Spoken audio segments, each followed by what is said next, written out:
everybody. Welcome to Always Off Brand. We take e-commerce and we simplify it. Amazon, simplify it. Amazon, we cut through all the garbage, and we get right to you.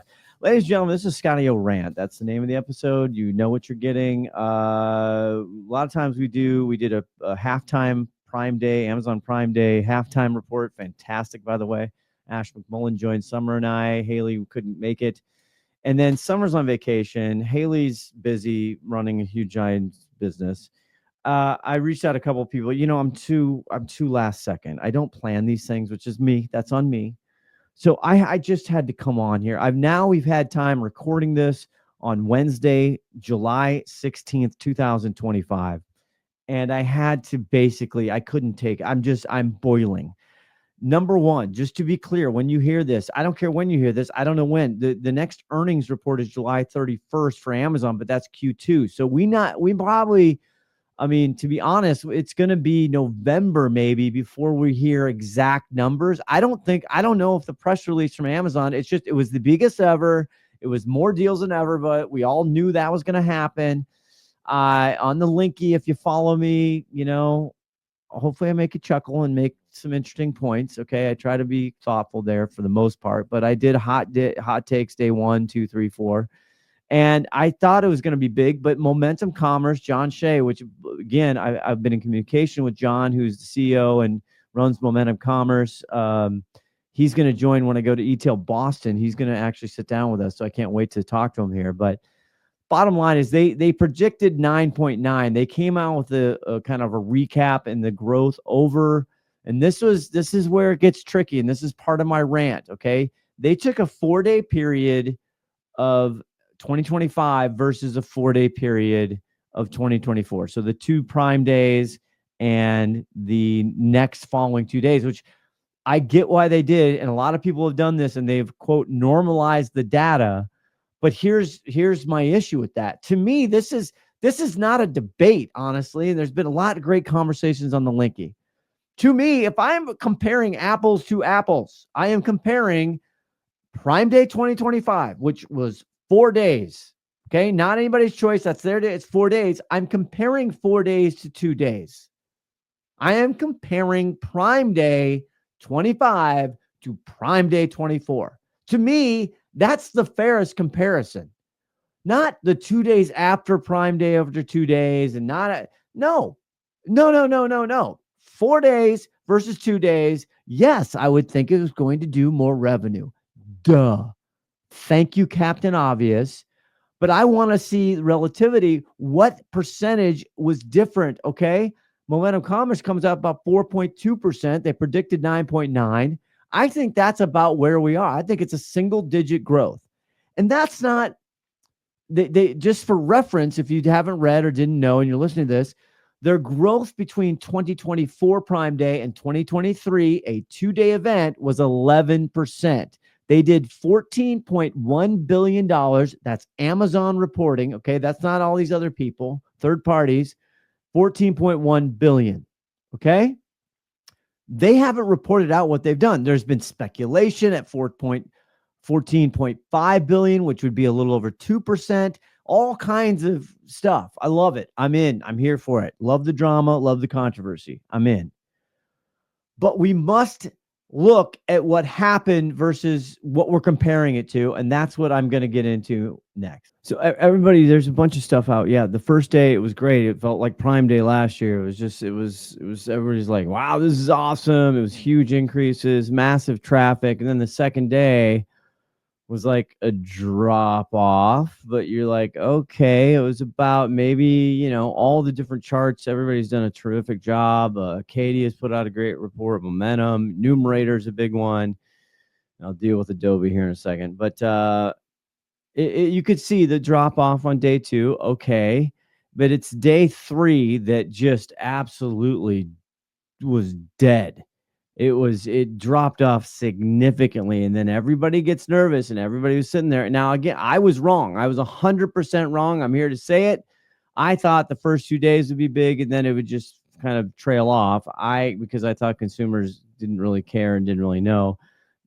I was horrifically wrong. And Summer, if she was here, she would give me even more shit about it.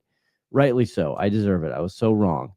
They everybody predicted that the day 4 was going to be big. And you know what? It was. So we were day 3 was depressing. First of all, traffic was down, sales were down. It was just like, seriously, what are we doing? If the totality of, and I had one client, we went hard, we went big, we went 30% discount, we increased ad spend, all of this stuff. And if it ended in 3 days, there would have been even more sadness than there already is. Okay. So then day 4 comes, and yes, day 4 saved its ass because day 4 was actually higher than day 2. All of the overall macros, if you look at the agency reporting and Vision Horizons, shout out Laura, did an outstanding recap in depth on affiliate, which she's very involved in with the beauty brands and knows. That was also, it was like last year they had creator events. They had all of this hubbub, all of this, I don't know, crescendo of the creator communities and social and taking advantage of TikTok stuff. They had Amazon Creators launch, which is a big deal. I just didn't feel any of that. And if you listened to it or saw it, I didn't like this week for various reasons. Anyway, maybe they didn't have time to pull that off because it was too soon. But so that was the flow of the days, and that's pretty normal. Friday came in, and I couldn't believe it. But yes, even on the West Coast, I mean, it brought it. It basically saved the day, and as far as I'm concerned. And yes, we did some more business. Our return on discount funding was about a little over 2.2% as far as for this one client we went hard at. Other than that, if I'm comparing last year to this year, it was like really bummed me out. It was depressing. This is why I said, and I know this is hyperbole and I'm exaggerating and it's, I'm off the freaking reservation here. I know I'm ridiculous, but if you look at the 10 years, and I have been through every single one, all 10 of them, I was a little skeptical when they started. Then I started to go, wow, we used to do deal of the days. It was incredible. And the lead up and the event, and then it created a whole retail holiday. I'm telling you, if you look at relativity of the cost and the spend versus the sales, what you had to spend to get the sales for this Prime Day. And I've talked to not only Summer and Ash McMullen and Haley Brucker, other large agencies, small agencies, seeing all in the linky, all the stuff. I'm telling you, if it's relativity, the return on what you spent, the time suck, the planning, all that, it's the worst Prime Day ever. Okay, I don't think I'm actually going off on some crazy limb. The growth from 24 to 23 was 11%. Obviously, you got to take COVID out. But if you look at what you put into it versus what you got and the profitability of it, it stunk. It stunk. The traffic was down. The efficiency of advertising. And everybody has basically said the same thing. If you conglomerate, my God, Scott, if you consolidate everybody's information we've gathered so far, everybody's claiming it that the efficiency on the advertising side just wasn't there.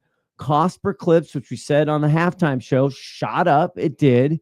Kind of came down as you would expect and then went back up Friday. The Saturday, Sunday, Monday has actually been a little bit better than most Prime days. I could say that. And we also heard the e-commerce brain trust headed by the great Julie Spear, Jordan Ripley, and everybody there at Acadia. Actually, I just listened this morning and they kind of verified, yes, it's had a little halo. It's been up a little bit. And I've noticed that as well. We're starting to fall back into our normal things and ad spends. But the thing is, I'm sorry, this was the most disappointing. And maybe it's just me and my clients. Yes, did we do well? We did well. Did we sell way more than we usually sell? Yes, we did. Did some big ass brands have just absolutely crush it? Absolutely. If you spend the most and discount the most, you're going to kill it. Everybody from Profitero, shout out Mike Black, and all the great services that run all these analytics. Basically, yes, the percentage discount was a little bit less than it has been in years previous. And I think that makes sense if you think logically on the tariffs and God, the compression on margin and the cost of running deals. And everybody also said the prime exclusive deals, the prime PEDs, those badges, those were what the most popular, and they did them. There was a higher cost to do that. All of those things said, the top 5 numerator, we had Liquid IV. Again, we talked about this in the halftime, but Amazon plates, Amazon basic plates, those are top 5 items. So yes, essentials, electronics didn't do as well. I'm telling you, overall, buzzkill. Okay, a buzzkill. That's what this Prime Day was. Now they're going to come out and they're going to say it's the greatest ever, which it was. They're going to come a big number. You know who made money? Of course, who makes money all the time? Amazon, because their ad spend was increased dramatically. It's the most profitable part. Everybody's speculating, oh, are they going to do 4 days again next year? Hell to the yes, they are. Are you kidding me? Faux shizzle, they are. They're going to do 4 days. Shit, they might make it 5 days. They might just say, you know what, screw it. Let's just make it a full week. It's basically a week. Now, all the reasons why it was such a bummer was timing, execution, economic uncertainty, and households, and inflation was up in June, all the different stuff, all the different factors that everybody says, tariffs, price compression, weren't able to discount as heavily. All of that said, it's also huge. You're trying to build off a big ass number, right? The law of big numbers are in play here. I wasn't expecting them to grow 20%. That's crazy town at this juncture. So that also being said, there was capacity issues. There was some logistical and inventory issues that is also, I'm really happy to hear, consolidated, is everybody had things. Most people had to go buy more capacity if you're on the third-party marketplace. And then we heard from Ash McMullen, which has been resounding. They didn't load up. The purchase orders weren't as high, even if you tried to do best deals, even if you tried to do born to runs, if you tried to manipulate the system, they just weren't doing it. The other big thing, which is less anecdotal because we had a bunch of people here, their logistic is still cockamamie. It's still screwed up. The national to regional, these cross docks, all of that stuff. I ordered something on Wednesday to get here Thursday. I'm recording this the following Wednesday. It has been 1 week. Still not here. It's supposed to deliver tomorrow. That's a week and 1 day after. And I live in the Seattle metropolitan area. I can usually get stuff within hours. And I'm not the only one. Ash McMullen had something. Summer talked about it on our halftime show. I saw this. They got delivery issues. They have fulfillment and logistic issues. And that actually probably led to some canceled orders. I honestly thought about canceling my order, but I didn't really need it. It was golf balls. Okay. If you have to know, it's golf balls, 15% off my usuals. So, I didn't have to have it. So that's my rant. I'm just all the hubbub. And the thing is, we got to go 4 days versus 2 days. That's big. I think there's all kinds of the competitive set. That's the last thing I've got to talk about. And then I'll be done. Okay. The competitive set, well, I won't be done. I got one more thing, but the competitive set, Walmart's doing better. Target Circle's doing better. They all bookend the Prime days. They've created this unbelievable retail event. I didn't hear any great shakes about D2C. I heard Walmart was great. They did great because even I heard a lot of things and read stuff where the item on Amazon wasn't as inexpensive on Walmart. And that's the other big key for Vendor Central for first party offers.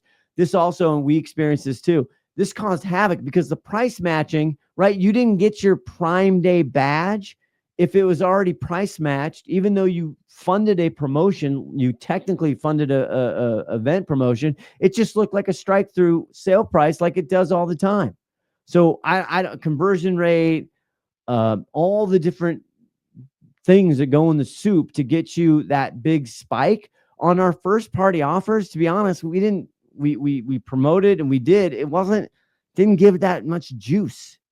On the third party side, we got that PED badge, the Prime exclusive badge. Yes, we got that. That helped and we did great.